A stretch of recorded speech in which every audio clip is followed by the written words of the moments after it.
ជំរាបសួរលោកគ្រូខ្ញុំឈ្មោះធីមស៊ីថាខ្ញុំមកពីក្រុម AC1 ថ្ងៃនេះខ្ញុំមកធ្វើវីដេអូទាក់ទងទៅនឹងការ config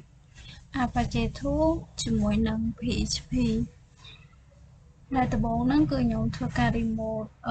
មកកាន់ gateway រួចរាល់ហើយចឹងដំបូងខ្ញុំ cd មកកាន់ var www html ហើយនៅក្នុងហ្នឹងខ្ញុំមានweb របស់ខ្ញុំទាំង3ហើយខ្ញុំមានfile មួយឈ្មោះថា test.php សម្រាប់ file test.php ហ្នឹងគឺខ្ញុំបានធ្វើការ rename វាទៅជា student.php វិញដើម្បីងាយស្រួលក្នុងការធ្វើដើម្បីងាយស្រួលក្នុងការចំណាំអញ្ចឹងបន្ទាប់ពីខ្ញុំ rename ហើយខ្ញុំ ls មើលថាវាធ្វើការ rename file របស់ខ្ញុំរួចរាល់ហើយអញ្ចឹងទៅជា student.php តមកទៀតខ្ញុំបានដាក់សិតទៅលើ file student.php ហ្នឹងអាចធ្វើការ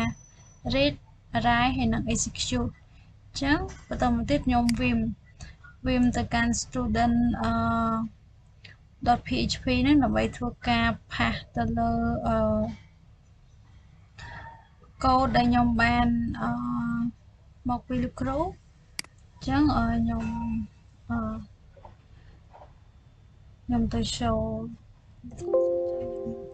ធ្វើការ vim student.php ចឹងនេះជាកូដដែលខ្ញុំបានផាសរួចរាល់ហើយចឹងខ្ញុំចុចអក្សរ I មក insert ហើយ escape ចុច2 UQ ចឹងជាweb នេះគឺខ្ញុំធ្វើការផាសកូដរួចរាល់ហើយបន្តមកទៀតបន្ទាប់ពីខ្ញុំផាសកូដរួចរាល់ហើយខ្ញុំទៅធ្វើការ check IP address នៅក្នុងយមបន្ទប់របស់ខ្ញុំអញ្ចឹងនេះជា IP address ដើម្បីខ្ញុំធ្វើការតេស្តទៅលើ browser អញ្ចឹងកន្លែងនេះខ្ញុំគ្រាន់តែតេស្តទៅលើថាតើ Apache Tool របស់ខ្ញុំហ្នឹងវា active អត់អញ្ចឹងវាពេលដែលខ្ញុំ check មើលវា active ហើយអញ្ចឹងបន្តមកទៀតខ្ញុំនឹងធ្វើការយក IP address នេះទៅតេស្តនៅលើ browser ថាតើវាដើរអត់អញ្ចឹងខ្ញុំបើក browser ថ្មីមកខ្ញុំវាយ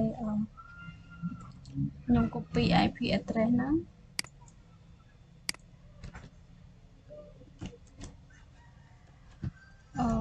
student.php ចឹងវា not found ចឹងខ្ញុំវាយhttp://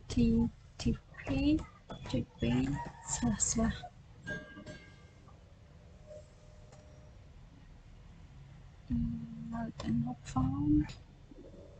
ចឹងនេះជា student form របស់ខ្ញុំចឹងវាវាដើរហើយចឹងខ្ញុំធ្វើការតេស្តទៅលើឈ្មោះចឹងខ្ញុំវាយឈ្មោះស៊ីថាមកហើយខ្ញុំធ្វើការ save ចឹងនេះជា result ដែលវា show ចឹងសម្រាប់វីដេអូក្នុងការ config Apache ជាមួយនឹង PHP របស់ខ្ញុំមានតែប៉ុណ្្នឹងទេជាចុងក្រោយអរគុណគ្រូជំរាបលាលោកគ្រូ